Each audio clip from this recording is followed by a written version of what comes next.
got a very, very special guest with me, and I'm so excited that she's agreed to be on our show. The theme for our program today is From Pain to Purpose, and this woman is going to be sharing her journey with us and how God has brought her life purpose out of a very painful experience that she has had. So stay tuned, it's going to be an awesome one. So Pastor Ibidunni, welcome to the Winning Woman Show. Thank you, I'm glad I'm here. Thank you for accepting my invitation. I know you're very selective about where you go and selective about sharing such an intimate journey. So thank you. Thank you. Yeah. I had to work hard to get you here. First time I said no, but the patient bird, or the patient dog gets the bone. Yes. So thanks for coming on. Thank you for having me. And thank you for being so patient. Oh, not at all. For such an awesome... I consider it a privilege because I believe what you're doing is so significant, and I'm really excited to share with other women about your journey. So, as you know, today's topic is From Pain to Purpose. I think you just depict that theme because God has brought something awesome and something of great purpose out of what has been a very painful personal journey with you. So would you share with us as we start about your journey with infertility and trying to conceive? You see that sigh? That's a one. Yes, and that's like for me, every time I'm about to tell that story, it's as though I'm watching a movie. I can't believe it's the same person that is sitting here today. It all started, I would go back to when I was 16, and reason being that I just discovered that was, well, not recently, while I was trying to have a baby, that was when I found out what my problem was. So this really actually helped a lot of mothers to actually look after their teenage daughters. I've started helping teenage girls. I'm talking to them about these issues. I had a pain on my right hand side, and I went to the hospital. My mom took me to the hospital in Ibidunni, and they said I had appendicitis. And my mom took me to the hospital, and I got operated on. Simple as that was it. I was okay, and I went into secondary school and then university, and I got married. And I thought, you know what? Because quite early, my mom and I were quite close, and I found Christ early. My grandma started teaching me how to read the Bible when I was quite young. So my relationship with God developed when I was quite young. So I kept myself in school. I was very careful, So I was so sure that as soon as I got married, my second year, I wouldn't have no complications. And I was already imagining a baby bump. And the first year passed, I wasn't worried. I just thought, okay, it's just a year, And the second year passed, and honestly, I wasn't as worried, but society started getting me worried. Society, where we come from, they don't mind their business. Some of them wish you well, some of them just really want to know what's going on. So they start to ask you questions like, what's going on? Why haven't you taken in? And my husband, Pastor Itwa, he was married before. And people have their theories of why his first marriage didn't work. So it's very easy for them to say, oh, you see, we told you. And I started getting scared. And I thought to myself, okay, we have to do something about this. So we started seeing the doctors. And people always think the woman is the one with the problem. And sometimes people always think the man also is the one with the problem. It's either both of them or somebody has. It doesn't matter who has a problem. No, none of them wished to be in those shoes. And if either person has a problem, the couple have a problem. Yes, that's the bottom line. So there's no point, pointing fingers But in my own case, it was easy for people to start pointing fingers at Pastor Itua, not knowing that I myself, Ibidunni, had a problem, because I don't have that problem anymore. It's really not my business anymore. It's between God and I now, you know. Now, what was the problem? The problem was when I did that operation, they didn't do it well, and I developed an infection. The infection developed cobwebs, and my both tubes got blocked from the infection. I didn't know. My tubes were clean. So you were living with this problem for years, and I wasn't aware until I started going for tests, fertility tests, scans, and they kept saying there's nothing wrong with you, until I did deeper tests where they had to inject some iodine. It's a very painful one, and they found out that my 2 tubes were blocked. So to the doctors, I can't give birth naturally. I have to do IVF. That's to bypass the tubes. So a lot of complications with your health, but at what point did you find that out in your marriage? Second year of my marriage. Okay. When I started visiting doctors. Okay.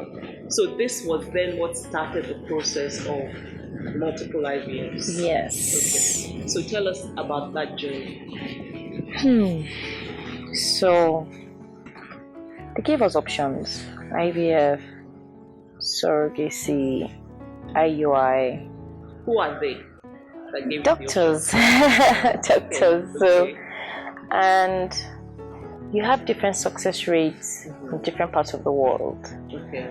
And because of myself and Pastor Itua, we thought, you know what, for privacy's sake, let's go outside the country. Let's try it outside the country. And I thought to myself, okay, I'm going to bypass these tubes. It's going to work. I mean, God and I are buddies. He won't do this to me, you know. So I did the first one. IVF is a roller coaster.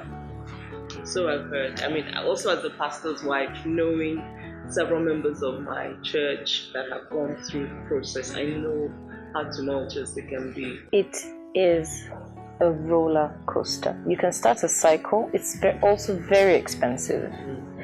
You can start a cycle today. You have to inject yourself for almost 30 days. Sometimes you go for scans in between.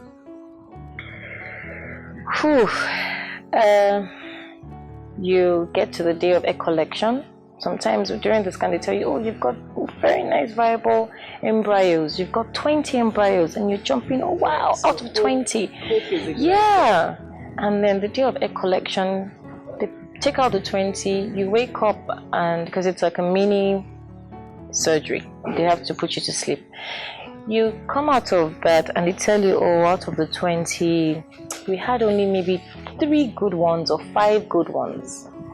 From 20 to 3 or 5. Okay, so what are we going to do? So we fertilized the 5. We have to wait 48 hours, 24 hours for it to divide into 2, another 24 hours for it to divide. You have to keep waiting for it to divide into 2, into 4, into 6, into... Basically to see whether or not it takes. And to be able to put it back into you. Some of the process stops at fertilization and it doesn't divide anymore. Wow. That is the end of that cycle. You have your phone practically next to you, waiting for the embryologist to call you, maybe on day 2 or day 3, to give you some bad news. When they don't call and your cycle goes as far as them putting back the embryos, you have to wait 2 weeks to confirm if you're pregnant or not. Every time you cough, you're careful. When you go to the bathroom, you clean up, you're afraid. It is such a roller coaster. And I guess it just makes it come to life what a miracle conception and childbirth is, that so many women take for granted when you see how complicated the process is when you're trying to engineer it, so to speak. Pastor James, women that God has naturally blessed to have children do not know how blessed they are. I mean, for me, it's really interesting because my journey is totally different from yours. my journey is that both of my children, I conceived them when I didn't want them.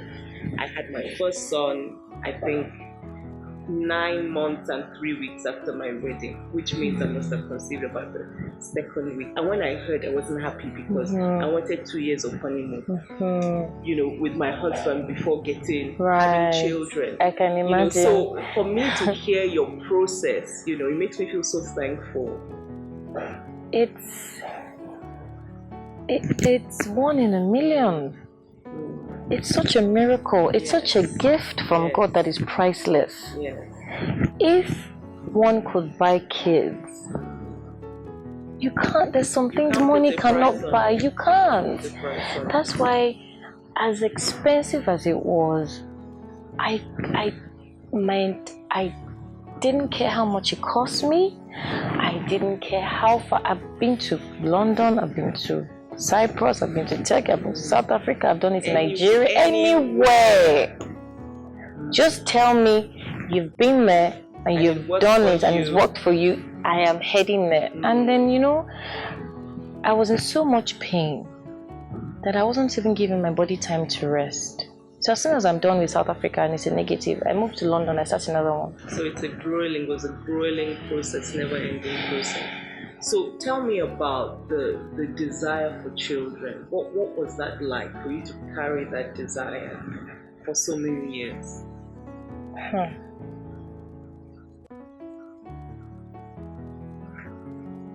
There's nothing like being a mother.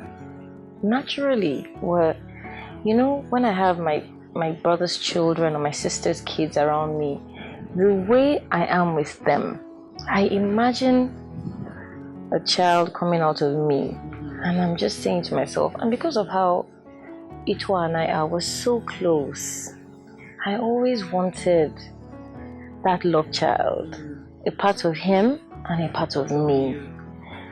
And I had so much love to give, so much so that we even have an orphanage where we have so many kids that we're looking after. Yes. It gives me so much joy. Once I walk into the home, big mommy's here, everybody's running. It just gives me so much joy to see them comfortable, eating, sleeping, looking nice, coming to church. I wanted mine. Everybody can come to my house. My sister's kids can come, my brother's kids can come, but at the end of the day, they have to go back home. Yes. So I'm left alone at home, quiet, in my world. And it's funny because apart from that, you go out, you try to carry a friend's baby, and somebody says, oh, you don't know how to carry a baby properly. They say those things and they're so hurtful. So that was going to be my next question, the stigma of it. How did it must have been difficult. Year 1, year 2, year 3, people say, well, maybe they're still doing honeymoon. By year 8, it's obvious to everybody that, okay, there's a problem here. How did you manage that in terms of the culture we live in? It's so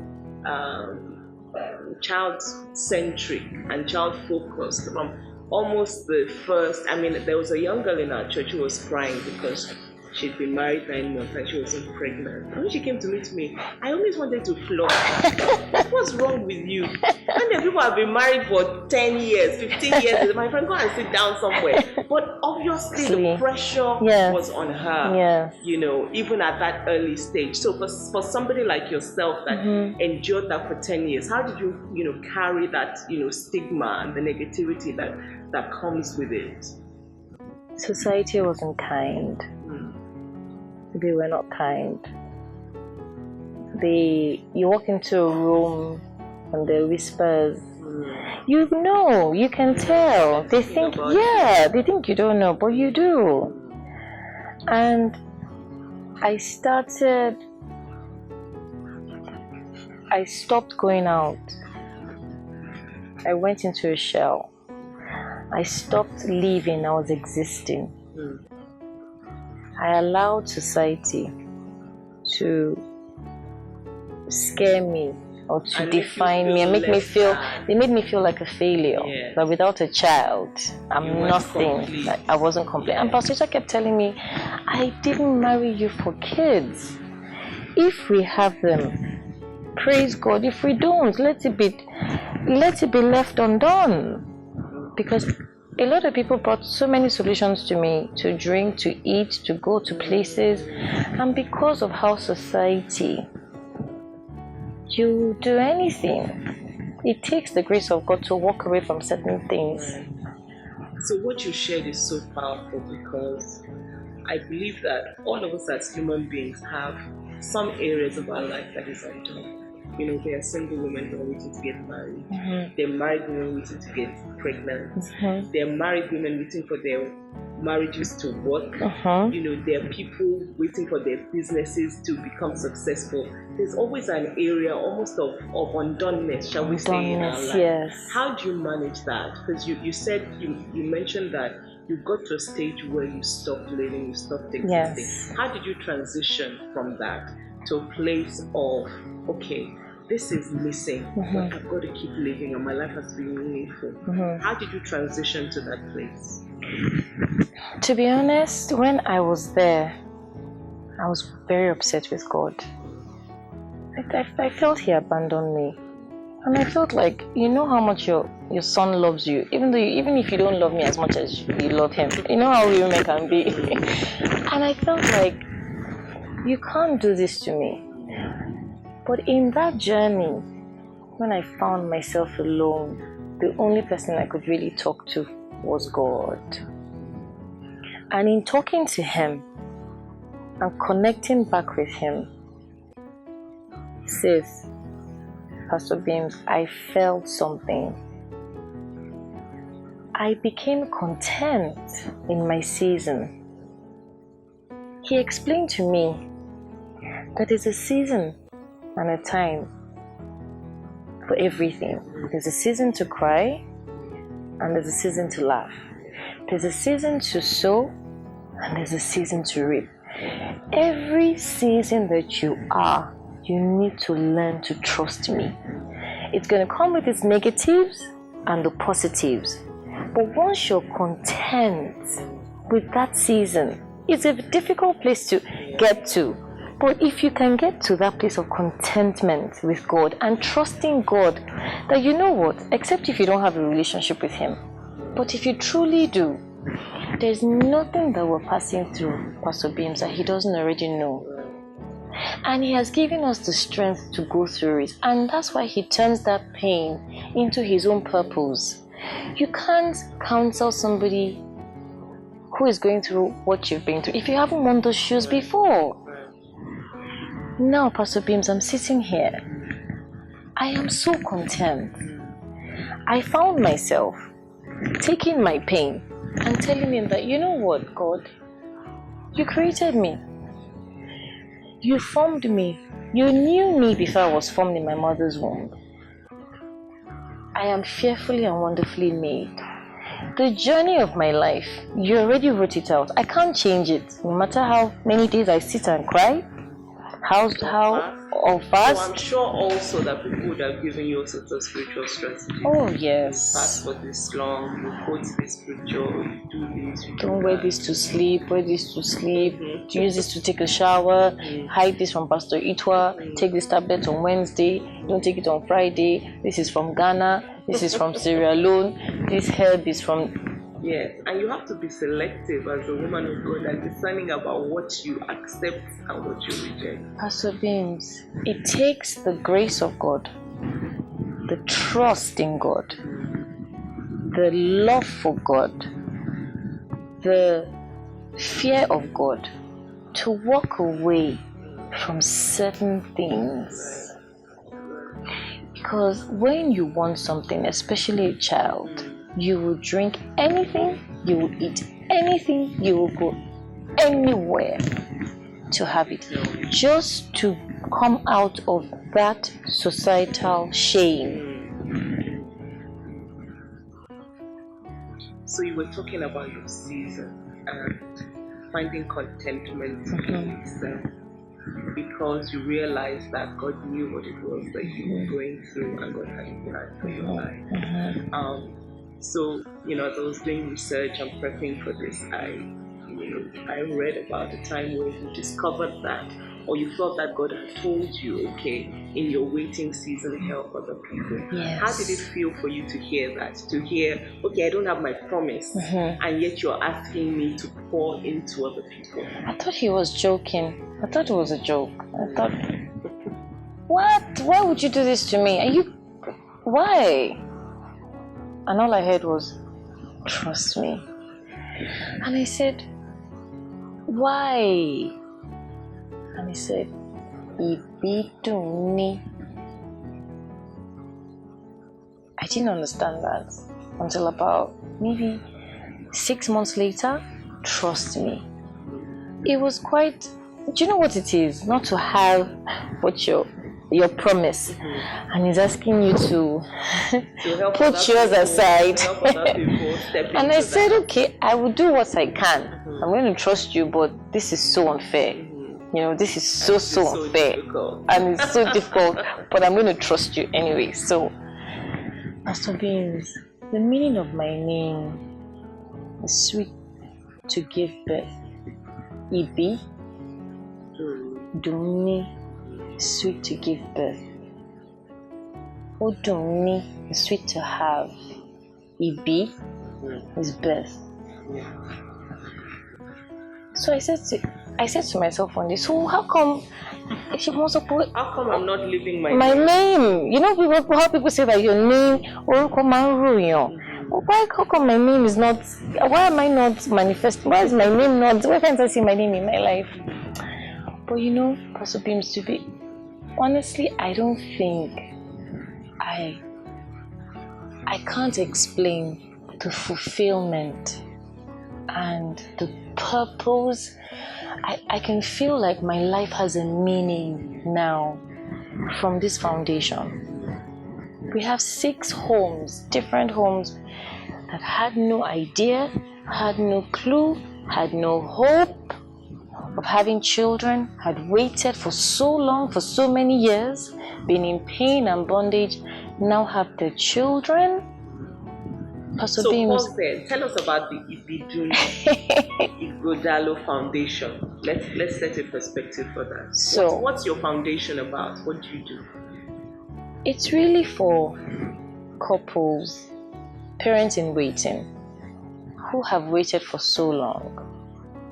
We try to help them spiritually, psychologically, financially, mentally, and to create like a circle, like a support system, that you're not alone in this. You are not alone. Pastor Beams, when you're going through this journey of infertility, there's nothing like having someone to hold your hand, because we do not discuss it in our society.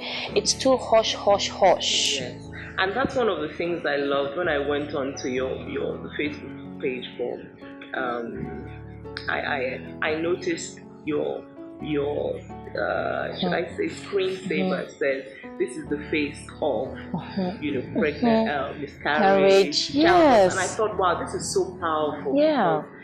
It doesn't have a face. As you said, in our society, it's very secretive. It's something that you don't talk about. No. So actually, to have a face and to have a beautiful face. Thank you.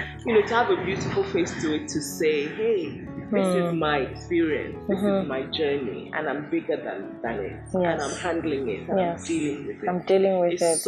It's so powerful. I really love that. Thank you. I really love that. So you said you have so many things you're trying to touch on. Yes. So how would you minister emotionally, physically, spiritually? Emotionally, we have a support system. We have a support group where we meet, we pray. But spiritually, we pray, we talk, we encourage one another. We mentally, a lot of us go through a lot of mental issues, depression, bad eating habits, mental health issues, yes, depression, mostly depression, and suicidal feelings, and you've just given up hope in life. So is what you have kind of like is it a talking forum? Yes, we have like a conference every year where we invite medical doctors who come and deal with mental health issues, who come and talk about fertility issues, who come and talk about health, what to eat, what not to eat, what might be affecting your sperm count, or what.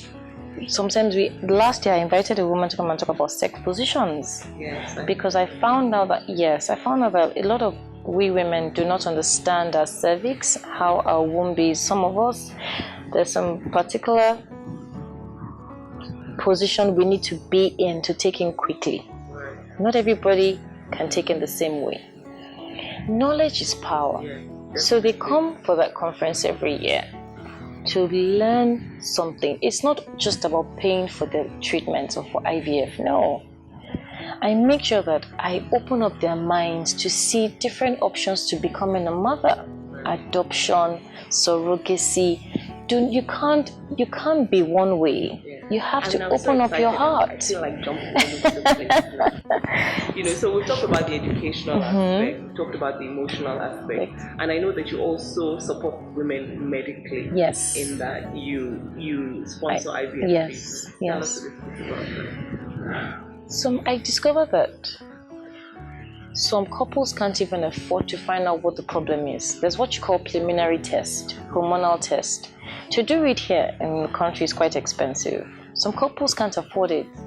They don't even know if FSH is too high or prolactin is too low. What exactly is affecting you not getting pregnant? As little as that, the amount of money might sound to some of us, just to them is so expensive. We help couples like that. Sometimes it goes as far as, okay, they need IVF and they can't afford it. So what I do is I go to hospitals and I sit with the doctors. This is a journey that I've been on. You guys are also my doctors. I want you to come on this journey with me. If you're doing this IVF on a normal day for 5 million, slash it for me at half price. Let me bring in as many couples as I can bring in. I would pay the bills, but please, you have to work with me and partner with me. And I've had amazing hospitals that have joined me in doing this. So we pay for the couples and they go through the IVF cycle. One has been through IVF. The one that was not through IVF, or two that were not through IVF, was from her changing her sex position that she learned at the conference. The other person came for the conference. Pastor Matthew prayed, Ashimolo prayed for all the couples that were picked.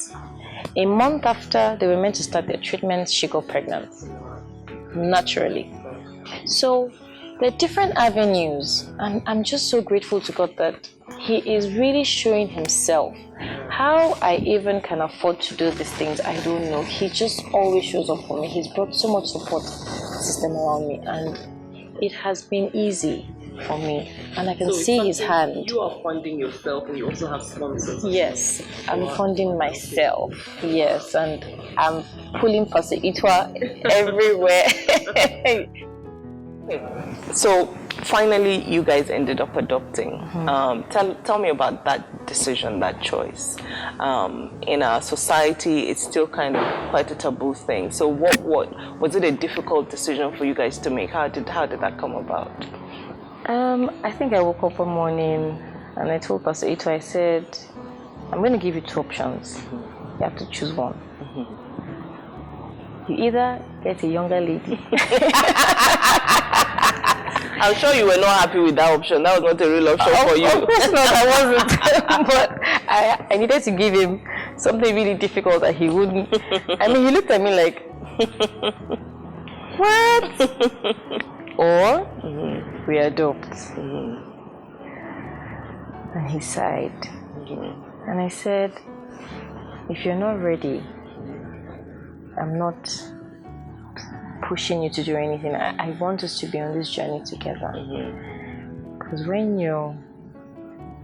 I said that intentionally because we have an orphanage and I know him the love he has for the kids. And I also know that if we had wanted to do that 10 years ago, we could have any of the kids. So I needed him to be on board with me. I had prayed, I had peace about it, I had spoken to God about it, and I said to him, you know what?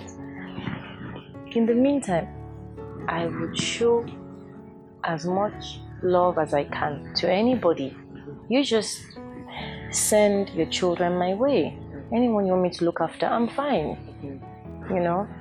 So he said, as long as it makes you happy. And I said, no, this. And Pastor Itwa always says that. He always wants to make me happy. And I always have to make sure that he's also on board happy. With yes, it. And he's on board. And so that was very important to me.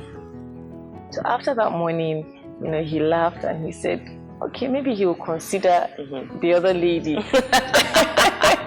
Just to upset me a bit. And we play a lot. So I started punching him and I started, you know, we just play. And he says, okay, I think we can. And I mentioned it to him, but I prayed, I continued to pray that God should reveal it to him. Let him fall in love with the idea. Let him fall in love with whichever child God brings our way. It's so key. A lot of women do not have that patience. They want the man to agree, you should be considerate, you've been waiting for so long. You have to be careful. If you do that, they start to reject the child. Yes. You know, and it's not in the best interest of the child. And that was how the process started. You know, you have to submit a letter, you have to go for an interview. I know what I went through submitting my letter, having to, you know, go and apply, and they ask you so many questions. And some people, on this journey, you meet all sorts of people. We're so sensitive that if somebody says A to you, drop your letter somewhere, the person might honestly just innocently say it, but the way and manner the person says it to you just automatically makes you feel, yes, like, you know what, okay, it's not your fault because I don't have a child of my own. I cried out of the ministry that day. But you know, it was also a journey. I needed to go through that to appreciate at the end of the day, my child. She wasn't given to me on a platter of gold. They both were not given to me on a platter of gold. I went through that process. I wanted to go through the process, and I was happy I did. So how do you go about identifying the child that you want to adopt? What's the process for that? It's also spiritual for me. It was also a spiritual journey. Adoption can either be a mistake or can be... It can make or break you. It can make or break you. You know, you can adopt a child and just wish you didn't. And maybe you'd have been better off on your own. And you can adopt a child and just say to yourself, why didn't I do this a long time ago? So you apply first. And after you go through a series of interviews and screening. Lagos State, they're so detailed. They're so particular. The papers have to be complete. You have to pay your tax. Oh yes, fantastic. You can't do this, you know, with Lagos State and adopting any child. After that, once your letter of adoption is approved, they give you a list of homes. There are about 20 approved homes in the whole state that you can submit your letters to. And at the beginning, they would have asked you, do you want a 0 to 2, you know, age of the child. So you submit your letter and you just wait for them to call you. I needed to, you know, my journey, I've always put God first. So I started fasting and praying, and I saw another child that looked just like me, and I thought that was my baby. Apparently, it wasn't. So I was praying that, and my prayer was, if she's not the one, frustrate every effort around it. If she's the one, make it easy. And honestly, Pastor Beans, looking back today, God is really awesome. If you see my daughter, she looks just like me. I've seen pictures of her. We love the same things. My husband looks at her and I honestly, I sometimes take a second look. Yes, that's how she was born on my birthday. Wow, so you share the same birthday? And the pastor named her after me because she was born into our home. Oh, wow. And at the time, I hadn't thought about adopting. Wow. At the time I was applying, I wasn't thinking about her. I wanted a baby. But how old was she when you adopted her? She was 5. Okay. 4. So did you have a relationship with her prior to that? Yes, I did, because I mean in the home they all knew me as you Big have a relationship mommy, with all the children? With all of them. So from when she was a baby, I already had a relationship with her, but not a relationship was one-to-one. Okay. So she already knew me as her big mommy. But now it was not going to be different. This is my mommy, you know. And there's a process of, and I was saying to myself, I really want a baby. But I could see God just working it out. Honestly, Pastor Beams, I look back today, I wouldn't have done it any other way. My son, too. Honestly, I would send you a picture of Pastor. I think I've seen pictures of him on your baby on Instagram. Yes, and I will show you a picture of Pastor when Pastor was 6 months old and my son was 6 months old. I'm going to put it side by side for you. And you see how awesome God is. Now, you don't want to see my husband and my son. The bond is unbelievable. Wow. Sometimes I get so jealous. I get so jealous. I just go straight to my daughter's room and I just sleep on her bed. Like, you know what? It's just us. Let them be. Versus them. Yes. Yeah, that's so amazing, because I know another couple have adopted a girl and a similar kind of feeling that this child was meant for them. Again, I believe that she has the same birthday as her husband. The baby has the same birthday as her husband. You know, so there are kind of peculiar ways in which God uses to confirm that, you know, this is their child. So you mentioned that some people had an issue with the fact that you've been public with the process. Yes. Why did you take that route?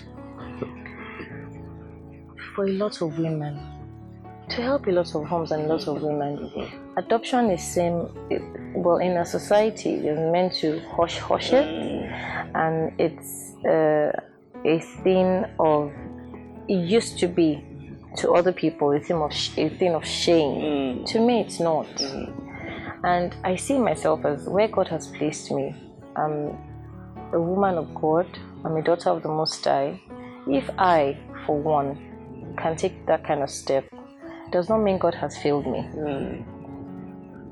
So God hasn't failed you. Right. And I'm telling you that if I can take that step to be a mother, open your heart and open yourself to happiness. There are other ways to be happy, to become a mother. It's to liberate women. Somebody needs to help. They're so scared. Somebody even said to me, why did you make it public? You could have just said it was a surrogate. She looks just like you. He looks just like you. She just said somebody can. And I said, why should I live a lie? I'm not like that. My relationship with God is, and I'll forever keep looking at my back. You know why? In case somebody sees it out or somebody whispers it. No. As soon as my kids are old enough to know, I will tell them before anybody else does.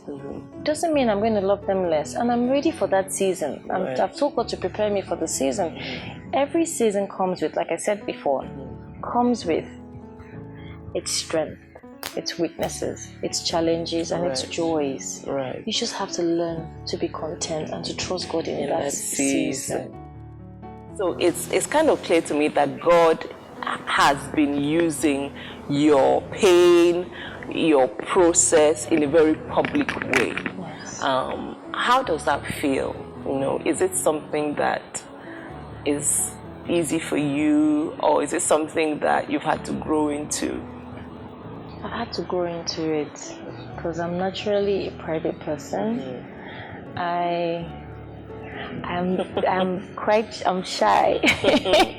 I'd rather walk into a room and sit at the back, not because I'm not confident, it has nothing to do with that. I just would rather be quiet. I don't want unnecessary attention. So it's not been easy. I've had to grow into, and I've had to understand that my journey is for God's purpose. Right. If it was for mine, or if it wasn't for a reason, I probably would keep it quiet. But I can't. God has a hand, and He has a reason and a purpose for my life. The pain I have been through is for His own gain. Definitely. So what is it like to, everywhere you go, people know your story? Do you find that people are constantly approaching you for questions, for advice, and also how do people interact with your children with the knowledge that they're adopted? To be honest, I guess I've realized that once you laugh at yourself, it's different for people to laugh at you. You know what I mean? Yeah. Once you say your story out, it's much easier to walk into a room. If anybody's talking about it, you've already said it. It's not going to hurt you as much as if you're hiding it and they're talking about it. That's gossip. But I've laughed at myself. I've said it out. I've told you what my issues are. I've told you what I am doing. If I walk into a space and you have an opinion and you have a right to your opinion, but it's never the way it used to affect me. The power is broken because it's out in the public. It is out in the public, and I have demystified it. Yeah. It's what you. If I had celebrated the negativity, but I have stepped down the negativity, I have turned it into a positive, and I have magnified the positivity.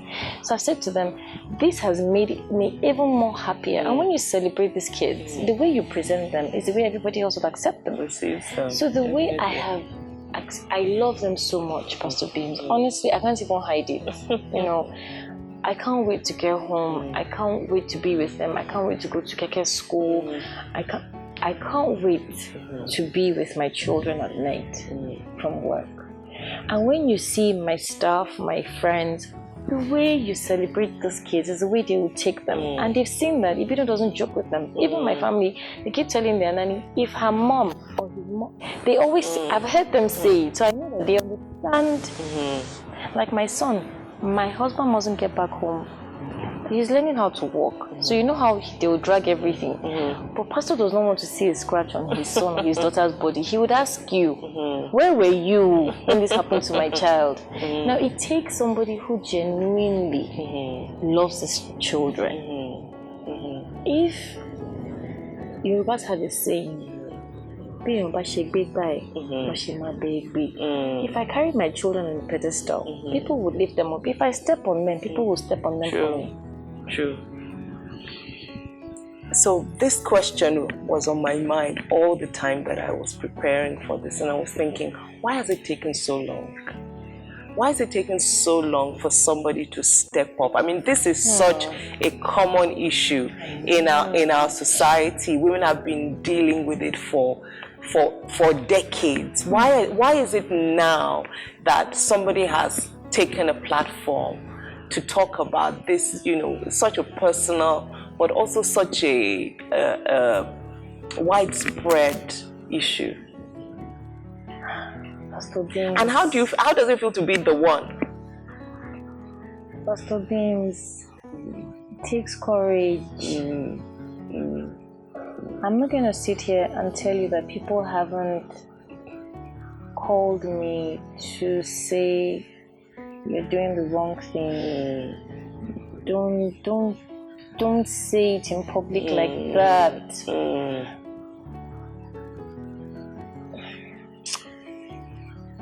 It takes a certain kind of depth with God and understanding. When God said to Abraham, get up and leave your father's house. I know that scripture. He was the only one who heard. Everybody else thought nobody understood what he was doing. When God asked Noah to build that ark, everybody thought he was foolish. until Yes. the flood Because came. my understanding is that it hadn't rained It prior to hadn't- that time. Yes. So the hope, there was something that people could not Someone conceive. That's exactly where I am. Some people can't understand what I'm doing, or I can't understand what I'm doing. The same way Noah must have thought, I don't know what I'm doing, but I'm going to do it anyway because I'm trusting you. Well, it's the same way Mary, when the Holy Spirit said she was going to have a baby, society must have shamed her. Joseph still, imagine Joseph of nowadays would have said, "You're what? Pregnant by who?" But she carried that baby. Society, Because it was a God instruction. you can't fight with it. You can't struggle with it. I don't know how to explain it. I don't know. Even if I try not to want to speak, like you and I were having a one-on-one before this interview, and I said to you, I'm careful where I go and speak. I have to really get the leading. It has to be able to touch as many women as possible, and God has to be in it for me. Right. Because I'm not taking this for granted. Otherwise, it becomes ordinary. Right. So other women are going to, it's going to, once somebody starts something, God is going to raise other people to do it. Yeah. And by the grace of God, God will give them strength, God will give them the courage to do it, God will give them all the help they need to be able to push this forward. But we need as many women to come out and say, you know what? This shaming is enough, this name calling is enough. When I was coming to this world, I didn't want to be barren. No woman prays or wishes to be barren. And no woman prays or wishes for her daughters or her granddaughters to be barren. Right. And that's what people don't never understand, that you never stop giving birth. Yes. If you insult me today and you call me a barren woman, or you call me a man, you have a son, you have a daughter, you have a sister, somebody around you would pray to have children one day. We all never stop having kids. Yes. But for me, I just think it's amazing that you would, in a sense, stigmatize somebody for a condition they don't have a choice about. It's like stigmatizing somebody for having brown eyes or for, do you understand? It's, that's just their condition. Yes. So I think what you're doing is fantastic. My husband will call you the coconut.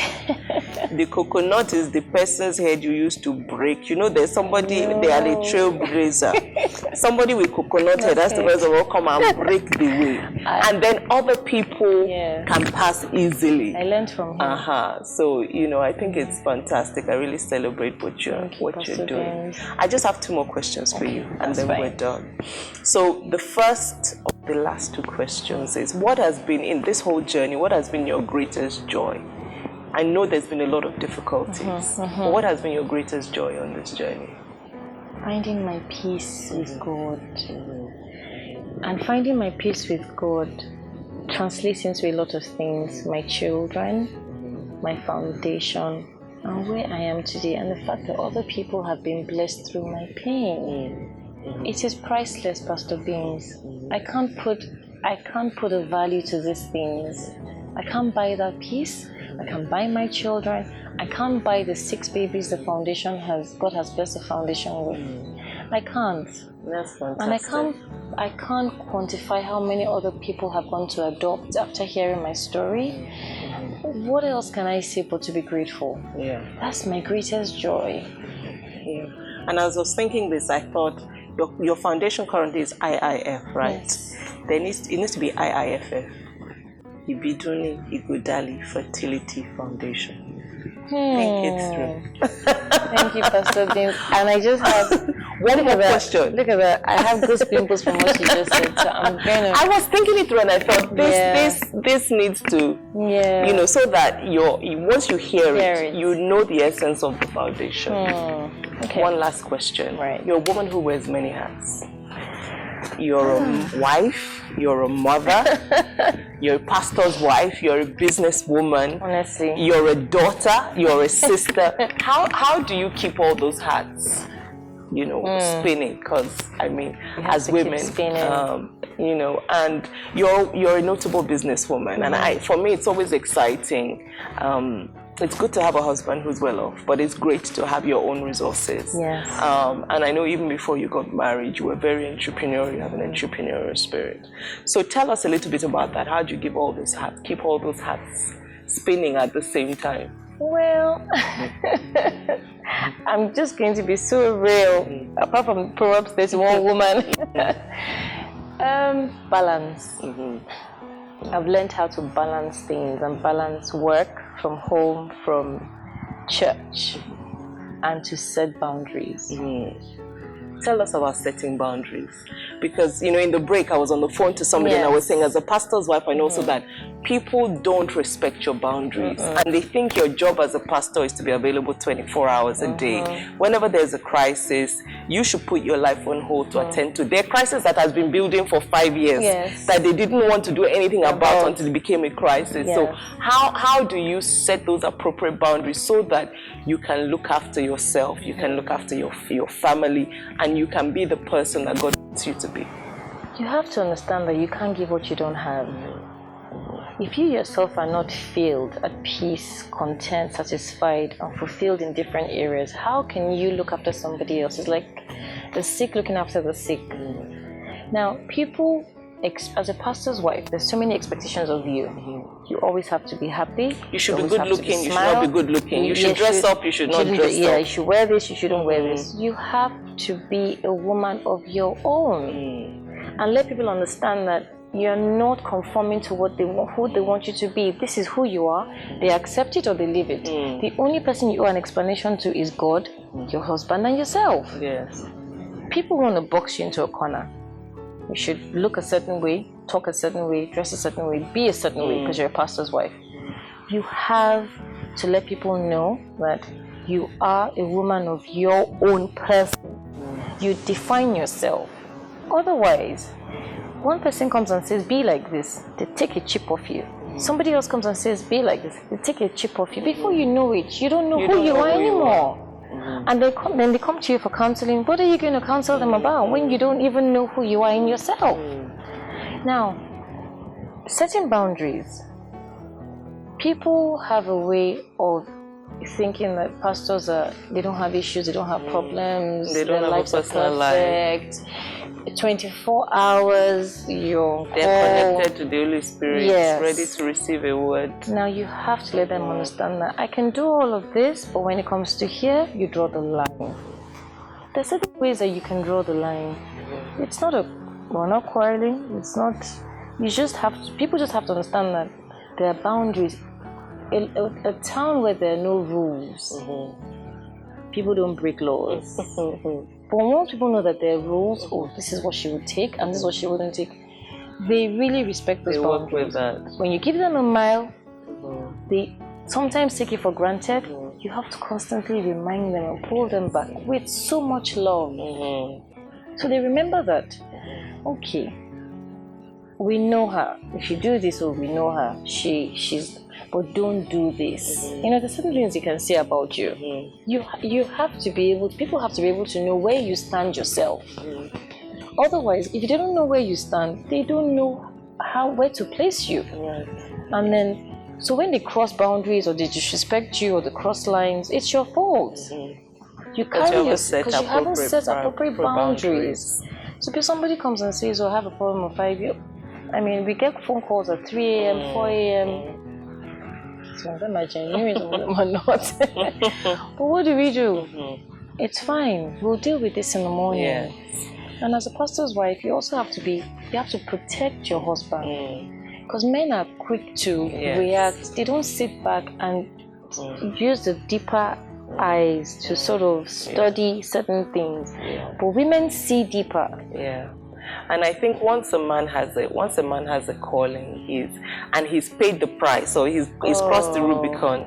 You know, it's like he's just ready to keep going, and at you're right. Else's detriment. So you're right about certainly the woman being there. Somebody said something very, very powerful to me when I was single, and I was dating my husband, and she found out I was going to marry a pastor. She said, "Oh, who is the pastor's pastor?"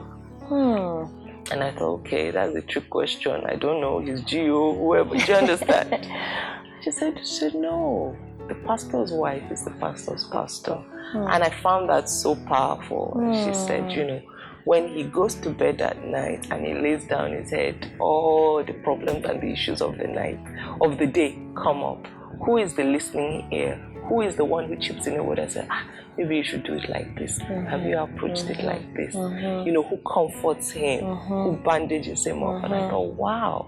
And I think so often, I don't know whether that has been your experience, that sometimes in church, a pastor's wife is marginalized or she's sidelined or her role is not acknowledged. Certainly in the early years, it can be that way. But I think as you go on with time, you kind of find your own feet, you find your own voice within the ministry, and people know your worth more.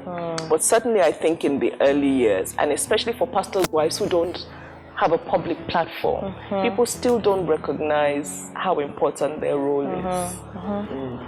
You're so right, Pastor Beams, because you know, sometimes he comes home.